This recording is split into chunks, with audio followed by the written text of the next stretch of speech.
So, this is the end, huh? Of what? I just can't believe it's all over. Do you mean the show? Yeah, I guess. We're halfway there at least. Halfway, we are on the cusp of greatness. This thing's really coming to a head here. Ed, are you alright? We're exactly halfway through a 2-show taping. We're not building to anything. Almost all of these feuds are going to continue next week and beyond that. Exactly. Exactly what? Exactly what the fans want to see. And we gave it to them, just like last week. Ed, what is wrong with your brain? You're talking like a crazy person. Are you okay? I'm giving the fans what they want to see, and what they want to see is inside my brain. And inside my brain is total nonstop action.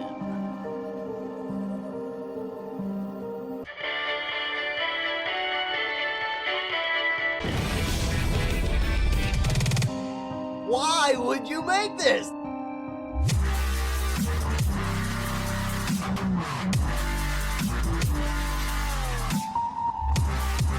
Hello, everyone. Welcome and thank you for listening. This is Why Would You Make This? Season 3, The Asylum Years, the only podcast to try to convince you it's all over when it's really just begun, making you ask the question, why would you make this?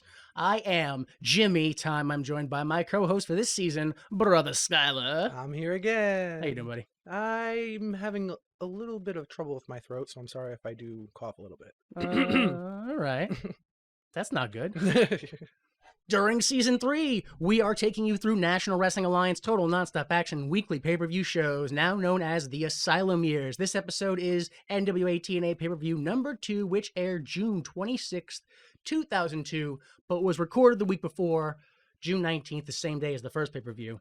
So that means still from the Van Braun Center, now known as the Van Braun Civic Center in Huntsville, Alabama, or Alabama. Still drawing about 3,000 people in the live attendance and doing roughly 6.5 thousand pay-per-view buys. According to Jerry Jarrett's book, NWA TNA, A New Concept in Pay-Per-View Programming, Jerry estimated he needed 55,000 buys per show to break even, which means roughly he needs $1.1 million by show 2. No, that's not happening. He is short $1 million from breaking even. He got a decimal point. Yeah, I'm actually... You got one of the ones. No, because he's probably more like... Oh, you're rounding. Yeah, I'm rounding up. He's... All right, yeah. Okay, so let's talk about what happened last week with our crazy past. First off, I want to talk about some corrections, just some things I left out, or things that I did correct in the video version of this, because there is a YouTube video version. Number 1, the wrestler that lost to the referee Jeff Jarrett in his debut match. Remember last week there was a wrestler on a losing streak? That wrestler is Tony Falk. He's actually a famous wrestler. And Tony Falk. Oh yeah, that sounds familiar. Yeah, that's why I didn't say it. I was like, oh wait, he's not just some loser. He's a famous loser. Oh no. I'm so glad you gave him that recognition. All right. So next, when I was giving the dates of the WCW title change between Jarrett and then David Arquette and DDP and that whole time frame, I got some of the dates wrong. I corrected it in the video. If you're interested in it now, you're going to have to look them up by searching the history of the WCW title. I'm not going to go through it. Next, Miss Choney. I said she was from the USWA.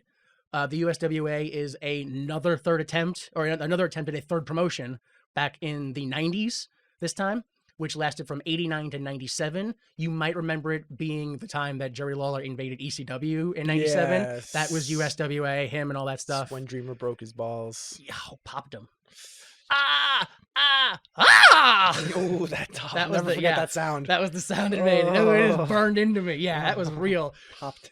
But the thing is, I said she was from the USWA, Miss Joni. But according to Jerry Lawler's book, It's Good to Be the King, sometimes Plugged. he met. Yeah, I get what you. He met her in late 2001. So there's no way he could have been. Yeah, then there's no way she could have been that. Exactly. Yeah. So it was done by then. Given that fact that he met her in 2001. The only thing I know about her then is that she is Jerry Lawler's girlfriend, and that's why she was in that match and the match on this card. Yeah, that's why she's in wrestling. Mm-hmm. Next, I kept calling the man Sterling Martin. That is not his name. His name is Sterling Marlin.